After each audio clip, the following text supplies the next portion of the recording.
आज हम आपको सुनाने जा रहे हैं संकटी चतुर्थी की व्रत कथा।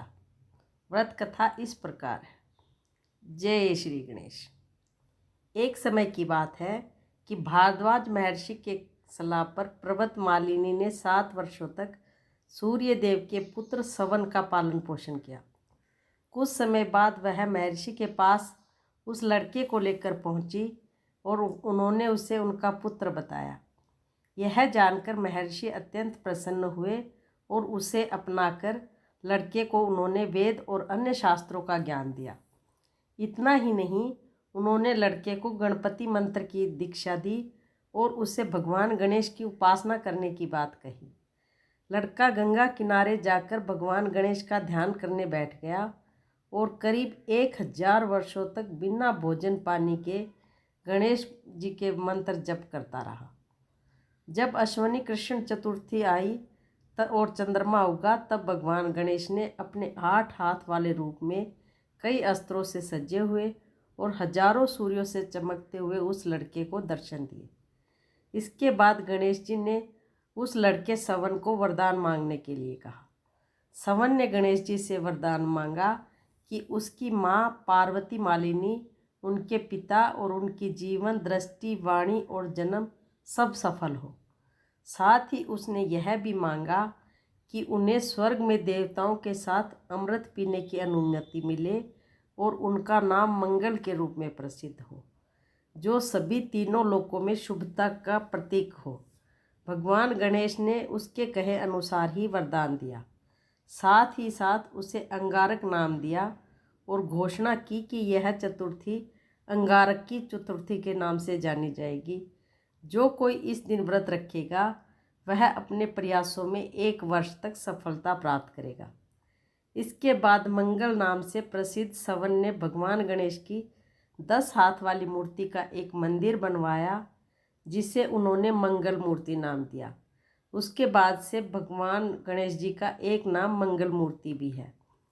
ऐसी मान्यता है कि जो भी व्यक्ति भगवान गणेश के इस रूप की पूजा करता है, उसकी सभी इच्छाएं पूरी होती हैं। सवन ने भी अंगार की चतुर्थी का व्रत रखा और इसके परिणाम स्वरूप स्वर्ग और अनंत आनंद प्राप्त किया। गणेश चतुर्थी की एक अन्य कथा इस प्रकार है। एक समय की बात है, एक गांव में 2 भाई बहन रहते थे। उनमें बहन का हमेशा से नियम था कि वह अपने भाई का चेहरा देखकर ही खाना खाती थी। हर दिन सुबह वह उठती और जल्दी जल्दी अपने घर का सारा काम करके अपने भाई का मुंह देखने के लिए उसके घर जाया करती थी। एक दिन रास्ते में एक पीपल के नीचे गणेश जी की एक मूर्ति रखी हुई थी। उसने भगवान के सामने हाथ जोड़कर कहा कि मेरे जैसा अच्छा सुहाग और मेरे जैसा अच्छा पीहर सबको दीजिए। यह कहकर वह आगे बढ़ गई।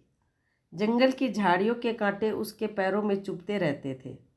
एक दिन जब वह अपने भाई के घर पहुंची और भाई का मुंह देखकर बैठ गई, तो उसकी भाभी ने पूछा कि आपके पैरों में क्या हो गया है। यह सुनकर उसने अपनी भाभी को जवाब दिया कि रास्ते में जंगल के झाड़ियों से गिरे हुए कांटे पाँव में चुभ जाते हैं। जब वह वापस अपने घर आने लगी, तब भाभी ने अपने पति यानी उस लड़की के भाई से कहा कि उस रास्ते को आप साफ करवा दीजिए, आपकी बहन के पाँव में बहुत सारे कांटे चुभ जाते हैं। भाई ने तब कुल्हाड़ी लेकर सारी झाड़ियों को काटकर वहाँ का रास्ता साफ कर दिया, जिससे गणेश जी का स्थान भी वहाँ से हट गया। यह देखकर गणेश जी भगवान क्रोधित हो गए और उसके भाई के प्राण ले लिए। जब लोग अंतिम संस्कार के लिए उसके भाई को ले जा रहे थे, तब उसकी भाभी रोते हुए लोगों से कहने लगी कि थोड़ी देर रुक जाओ, इसकी बहन आने वाली है। वह अपने भाई का मुंह देखे बिना नहीं रह सकती, उसका यह नियम है। तब लोगों ने कहा कि आज तो देख लेगी, पर कल कैसे देखेगी।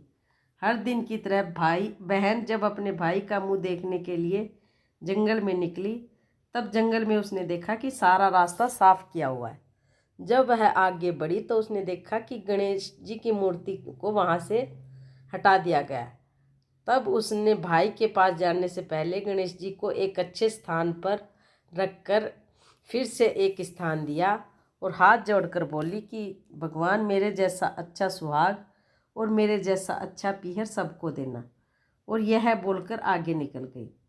तब भगवान गणेश जी ने उसे आवाज़ लगाई और कहा कि बेटी, इस खेजड़ी की 7 पत्तियां लेकर जा और उसे कच्चे दूध में घोलकर अपने भाई के ऊपर छींटे मार देना, वह फिर से जीवित हो उठेगा। यह सुनकर जब बहन पीछे मुड़ी तो वहाँ कोई नहीं था। फिर उसने सोचा कि ठीक है, जैसा सुना है वैसा कर ही लेती हूँ। वह 7 खेजड़ी की पत्तियां लेकर अपने भाई के घर पहुँची। वहाँ जाकर उसने देखा कि कई लोग बैठे हुए हैं, उसकी भाभी रो रही है और भाई की लाश रखी हुई है। तब उसे उस वृक्ष से आई हुई आवाज़ याद आई। उसने तुरंत उन पत्तियों को बताए हुए नियम के अनुसार दूध में घोलकर अपने भाई के ऊपर छींटे मारे और उसका भाई फिर से जीवित हो गया। हे गणेश जी महाराज, जैसे आपने उसके भाई के प्राण हरे, वैसे किसी के मत हरना, सभी की भूल चूक माफ़ करना।